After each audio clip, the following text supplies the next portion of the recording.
మా నాన్న కిడ్నీని అమ్ముకున్నారు. ప్రస్తుతం మహబూబాబాద్ ఏరియా ఆసుపత్రిలో ప్రాణాపాయ స్థితిలో చికిత్స పొందుతున్నాడు. మా నాన్నను కాపాడండి అంటూ జిల్లాలోని కురివి మండలం రాజోలు గ్రామ శివారుకు చెందిన ధారావత్ రమాదేవి కురివి పోలీసులకు ఫిర్యాదు చేసింది.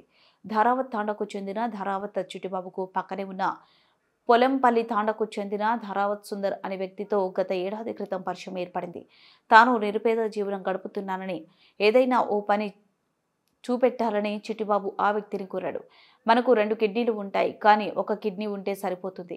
ఒక కిడ్నీ అమ్మితే డబ్బులు వస్తాయి, ఆరోగ్య సమస్యలు కూడా రావని నమ్మబలికి హైదరాబాద్ ఓ ప్రైవేట్ ఆసుపత్రిలో కిడ్నీ అమ్మేశారు. మధ్యవర్తిగా ఉన్న వ్యక్తి బాధితుడైన చిట్టిబాబుకు 8 లక్షల నగదు, 2 ఎకరాల పొలం, 2 గుంటల స్థలం కొనుగోలు చేసి ఇల్లు కట్టిస్తామని చెప్పి ఏ ఒక్కటి కూడా ఇవ్వలేదు. ఈ క్రమంలో గత వారం రోజుల క్రితం చిట్టిబాబు అనారోగ్యంతో బాధపడుతుండగా మహబూబాబాద్ ఏరియా ఆసుపత్రికి తరలించారు. అక్కడి నుండి జిల్లా కేంద్రంలోని పొనుగట్టి హాస్పిటల్కు తరలించారు.